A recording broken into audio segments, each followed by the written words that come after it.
Good morning student. आज का topic है acceleration due to gravity. Acceleration due to gravity, इसको स्मॉल जी से डिनोट करते हैं। तो ग्रेविटी क्या होता है? एक्सेलरेशन के बारे में तो सब लोग जानते हैं कि एक्सेलरेशन क्या होता है, force divided by mass equal to acceleration. Gravity क्या होता है? Force of attraction between earth and any other object is called gravity.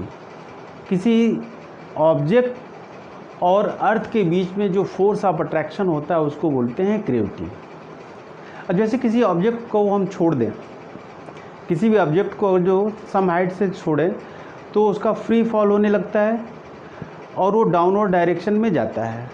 Downward direction में क्यों जाता है? Due to the attraction of earth, वो नीचे जाता है। तो during the free fall of the object, acceleration of object is called acceleration due to gravity. Newton's law of gravitation के अकॉर्डिंग अगर जो दो मासेज m1 और m2 आर डिस्टेंस पर प्लेस्ड हैं तो उनके बीच जो फोर्स ऑफ अट्रैक्शन F लगेगा उसको हम रिप्रेजेंट कर सकते हैं F equal to G m1 m2 by r square. m1 is the mass of object 1, m2 is the mass of object 2, r is the distance between m1 and m2 mass, and g is universal gravitational constant और इसकी value होती है 6.67 into 10⁻⁻11 Newton metre square पर KG square. अब चलते हैं, इसको derive करते हैं। डिराइव करने के लिए ये एक अर्थ ले लिए। अर्थ के सरफेस पर एक मास स्मॉल m है, अर्थ का मास कैपिटल M है और उसका अर्थ का रेडियस r है। जो अर्थ है उसको सॉलिड स्फीयर की तरह हम कंसीडर कर रहे हैं। तो सॉलिड स्फीयर का हम मास इसके सेंटर पर कंसीडर करेंगे। मान सकते हैं कि अर्थ की मास जो m जो है वो सेंटर ऑफ द अर्थ पर है और दूसरा मास m surface of the earth पर है। तो इन दोनों के बीच स्मॉल m और कैपिटल M के बीच जो डिस्टेंस है वो r है, कैपिटल R। यानी कि दोनों के बीच का जो डिस्टेंस है वो कैपिटल R है और R एक्चुअली में है क्या? रेडियस ऑफ द अर्थ है। तो यहाँ पर हम m1 के जगह पर m, m2 की जगह पर capital M, distance between m and capital M is R equal to capital R। From equation 1 हम लिख सकते हैं G m by capital R square. लेकिन force equal to mass into acceleration भी होता है, मास इंटू एक्सेलरेशन भी होता है। सो F इक्वल टू हम लिख सकते हैं m और एक्सेलरेशन यहाँ पर क्या है? Acceleration due to gravity. So हम g मान लिए।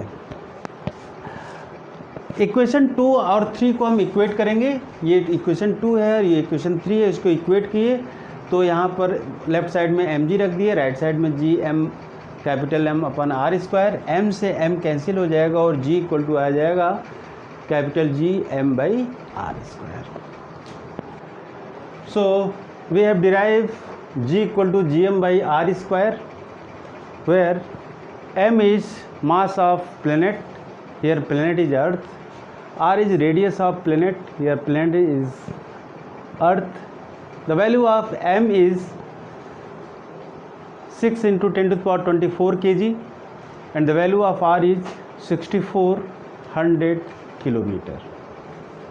If we put the value of m, r and g in equation 4 here, then we will get g equal to 9.8 meter per second square. So acceleration due to gravity of earth is 9.8 meter per second on the surface of the earth. This is constant nearby the surface of the earth. Also we know that mass equal to volume into density.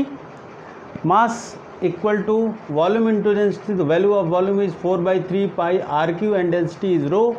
So we can write m equal to this one. Now put the value of m in equation 4, then g, the value of m is 4/3 pi rq rho divided by r square. So g equal to 4/3 pi g r rho. So there are two expression of G, one equation 4 and other is equation 5, where rho is density of planet, here planet is earth. अब हम इसके बाद क्या करेंगे, इसके बाद हम equation 4 और इक्वेशन 5 पर न्यूमेरिकल लगाएंगे.